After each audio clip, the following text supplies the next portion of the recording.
Hi guys, welcome to the Pakistani family entertainment. तो कैसे हैं आप? मेरा नाम है खुरम। मेरा नाम है वजह। तेरे शहर अंतर्राज्य दिया गया है भगवान राम जी के खिलाफ। अब आगे देखते हैं अब आगे होता है क्या। तो स्टार्ट। महाराज और राम को आज की रात जितने सपने देखने हैं देख लेने दो मंत्रा। सुबह होते ही उन्हें पता चल जाएगा डायन कि सपने और सच्चाई में आकाश और धरती जितना अंतर है। माता के डर गई है भाई। के मंत्रा की आपने ये साजिश काम किया तो आपकी नफरत सारे आपसे करेंगे, मैं बता रहा और नहीं करते कोई भी यार। ये तो हमें होती है। भगवान राम जी फिर भी पलकों में बैठाएंगे इनको। आपने बुलाया महारानी? ये दासी, महाराज से जाकर कहो कि महारानी कैकेयी उन्हें शीघ्र अतिशीघ्र मिलना चाहिए। हूँ। महारानी तो बन जा, ये बनना चाहती है। महारानी तो नहीं बन जाए। एक बात बताऊं, ये जितना भी बुरा करेंगी ना, भगवान राम जी सब इनको पलकों पे देख लेना बैठाएंगे। मंत्रा। हाँ वो तो है 100%। मेरा संदेश पाते ही महाराज तत्काल यहाँ आ जाएंगे। सदैव याद रखो राम, जब राजा अपने राज्य और देश के संदर्भ में कोई निर्णय लेना चाहता है तब वो किसी का नहीं होता। न माता पिता का, न पत्नी का, न भाई का, न पुत्र पुत्री का, किसी का भी नहीं। क्योंकि बंदा किसी मुंह में नहीं फंसता। वो केवल अपने राज्य और देश का होता है। जैसे राजा दशरथ जी ने लिया था। यदि राजा का व्यवहार ऐसा हो तभी वो अपने राज्य और अपने देश के हित में निर्णय ले सकता है। तुम अंदर नहीं जा सकती। मैं महारानी कैकेयी का विशेष संदेश लेकर आई किसी हूँ। को मिलने की महाराज की इजाजत नहीं आज्ञा है कि इस समय कोई भी कक्ष में ना आने दिया जाए। महारानी कैकेयी तुम्हारे इस अपराध का अवश्य दंड देगी। भाई दे सकती है। अब वो जिस तरह महाराज चेंज को हुई है बता ना। दो कि महारानी कैकेयी उन्हें शीघ्र अतिशीघ्र मिलना चाहती हैं।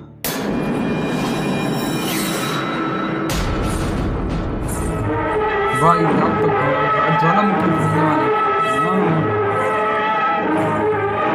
अब देखो फिर इनका क्या होगा जब वो कहेंगे कि भाई इनको मिलने नहीं दिया।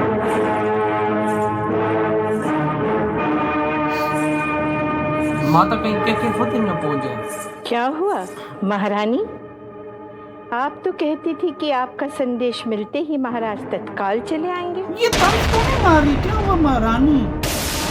ये देख मुंह कैसे बना रही है। इसको और गुस्सा उन्होंने दिला तो रही है। कोई लगता है इसका महत्व जड़ा ही इसको नहीं छोड़ के दिया। भाग गया था इसका मर्द। महारानी, अभी तो राम राजा बना नहीं, ये दशा है। देखो कितना भड़का जब रही राम है। राजा बन जाएगा, जहाँ आप आदेश देती थी वहाँ आपको सभी के आदेशों का पालन करना ओ होगा। यार, मंत्रा! हमें भी राजाओं के मंत्रा! नियम पता है यार। मंत्रा! माता कैकेयी को नहीं आना चाहिए इसकी बातों में। राम, एक राजा को अपने शौर्य, पराक्रम और बल के झंडे दूर दूर तक लहराने चाहिए ये दे। ताकि किसी भी शत्रु को उसके राज्य की तरफ आंख उठाकर देखने का साहस न हो। राजा का चरित्र आदर्श चरित्र होना चाहिए, क्या अच्छी क्योंकि सीख राजा दे के रहे पद हैं चिन्हों आप। पर ही प्रजा भी चलना चाहती है। इसलिए राजा को दुराचार, भ्रष्टाचार और अनाचार को अपना शत्रु मानकर उसे राज्य में फैलने का अवसर नहीं देना चाहिए। राम, राजा के द्वार से याचक कभी भी खाली हाथ नहीं लौटना चाहिए। न्याय मांगने आए हर व्यक्ति को न्याय अवश्य मिलना चाहिए। एक राजा को अपना राज्य ऐश्वर्य, संपन्नता और धन धान्य से भरा हुआ रखना चाहिए ताकि किसी भी व्यक्ति के मन में चोरी करने का विचार न आए। मैं आपके उपदेश का सदैव पालन करूंगा पिताश्री।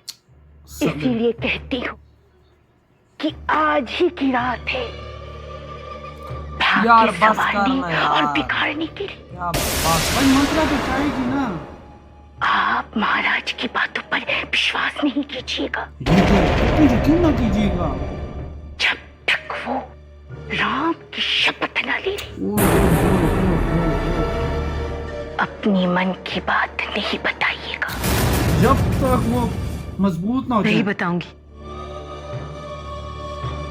अब अपना उद्देश्य पूरा करने के लिए कोप भवन चले जाइए। कोट भवन ये क्या चीज है? कोर्ट उनके पास आए। याद रखिए, अबे नहीं, कोट भवन कुछ अगर आज की रात आपने अवसर गवा दिया जीवन भर पछताएं।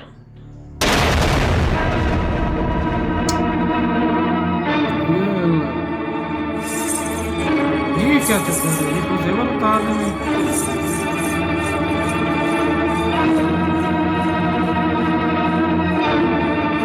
बुड्ढी की बच्ची का कुबड़े, ये देख हाथ सरक गया, घर बर्बाद करके। उसको तो नर्क में भी जगह नहीं मिली हाँ, होगी। ये देख, मतलब ये वाकई भारत से भी प्यार करती थी कि नहीं? एक फैमिली उजाड़ कर, नफरत पैदा करके भारत के लिए अच्छा करना, मुझे ये समझ नहीं आ रहा। ये देख, वो देखो, ये देख,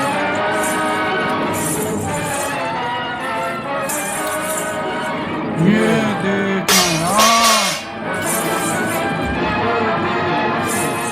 अब ये तो सारे प्रेम काफी जाते से धर्म धर्म वही है, ये ड्राज हो रही है। ले भाई, बहुत बड़ा तूफान आने वाला है। पिताश्री, एक बार, केवल एक बार आप मुझे अपने गले लगा लीजिए। और भगवान राम जी को पता है कठिन परीक्षा शुरू होने वाली है, क्यों बोला था इन्होंने, याद है? वाह भाई, एक बार क्यों पुत्र, ये पिता तो तुम्हें बार बार गले लगाना चाहता है। बार बार गले लगने का अवसर भी तो मिलना चाहिए पिताश्री। ओए, एक बार मैं राज्यकारी में उलझ गया, अबे देखना क्या बात बोल दी, बार बार अवसर भी तो मिले। तो फिर यानी अब इनको- 14 साल अवसर नहीं मिलेगा। यानी वाह, भगवान राम जी पहले से ही बता और- दिया आपने इशारा।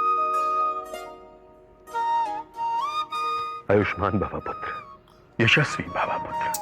क्या बे, वाह। भगवान जी इशारे देते हैं, ये बात तो देखती है भगवान। ये तो फुल थोड़ी बोलते हैं, उन्होंने बोला ना कि अवसर भी तो मिलना चाहिए बार बार। ये किधर आई है? ये वही जो उन्होंने बोला था ना, कोपड़ा कोर्ट रूम कुछ इस तरह बोला था, लेकिन यार क्या है?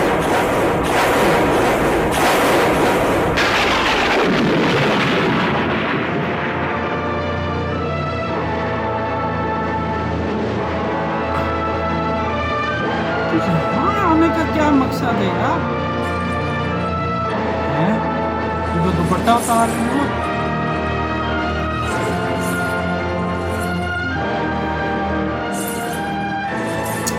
ये कपड़े, ज्वेलरी, ये क्या चक्कर है बे? वो कपड़े, वो काला ड्रेस में पहने। काला ड्रेस क्यों पहन लिया और लेट गई हैं? ओ ये क्या सीन है बे? ये मंत्रा डैन की बच्ची यार, हम बुरा बोलते हैं, जाहिर बात है, जब एक चीज होती है तो हमें तो खून खोलता है। हमारा खून खोल गया ये सब देख के यार, ये कैसे हो सकता है? इसने मंत्रा माता केके को कर क्या दिया है? ये काले कपड़े क्यों पहन लिए? अबे तो मुझे भी इस चीज कि पे- क्या करवाना चाह रही है, और कह रही है कि जब तक वो राम जी की सौगंध ना ले लो, पक्के ना हो जाए, तब तक आपने ये बातें नहीं बोलनी। इस मंत्रा ने ऐसी चाल चली है कि कहीं राजा दशरथ जी मुकर ना जाए उन बातों ऊपर से। से राम जी भी अपने पिता से मिलके कहते हैं यार, क्या पता बार बार अवसर मिले ही नहीं। यार ये देख, पिता कहता है वाकई देखो, इशारों इशारों में समझा देते हैं, क्योंकि उनको पता है मंत्रा ये हरकत करने वाली है। यार एक बात बताऊं वजह, सबसे बड़ी यार बात, भगवान राम जी ने क्यों नहीं एक्शन लिए जब उनको सब पता था? लेकिन यार, वही बात है, फिर जो नीति में लिखा होता है वो होता ही होता नीति है। में जो लिखा होता है। लेकिन सबसे बड़ी बात, मैं 100% कहता हूँ कि भगवान राम जी को माता के बोलती ना कि मेरा बेटा भारत बनेगा, वो यूं निछावर कर देते कसम। अपनी जान कदमों में। ये कसम चीज से करने की जरूरत ही नहीं थी। ये शरयान चलने के मंत्र की बातों पे आने की जरूरत नहीं थी। भगवान राम जी कहता है मुझे अपने भाइयों से कुछ प्यारा नहीं है। हाँ, वो कहते हैं पहले मेरे भाई फिर मैं। यार तो इतना यार माता उनकी शादी कराई, उनको आगे लेकर गए, सब कुछ में किसका हाथ? तुझे भगवान लगता राम है का। माता के कितनी समझदार है कोई ऐसी वैसी तो नहीं है ना लेकिन माता देख कैके। समझदार माता कैके को भी भाई साहब इस षड्यंत्र में डाल दिया लेकिन गया। वो कहते हैं ना कि कभी कभी बुराई भी अच्छाई पे हावी हो जाती और है। ऐसा ये कि यहाँ पे हमें एक परफेक्ट एग्जांपल मिली कि कितनी माता कैके अच्छी थी, जो राम को अपने बेटे से भी ज्यादा, आज मंथरा की बुराई माता कैके के ऊपर हावी आ गई पूरे कंट्रोल में। और पीछे देख रहा था मंथरा कैसे हंस रही थी। मुझे नहीं लगता वजह ये भरत जी से प्यार करती है या नफरत करती है पता कि नहीं पूरे है। खानदान को उजाड़ रही है। वही ना यार, उनके जिगर के टुकड़े के भाई को, भगवान राम जी को 14 साल का वनवास। पता अबे ये भारत जी सुनेंगे तो उन पे क्या पता नहीं, गुजरेगी। उन पे तो बिजलियां गिरेंगी। लेकिन अब आगे देखते हैं कि अब आगे होता है क्या। तो बाय।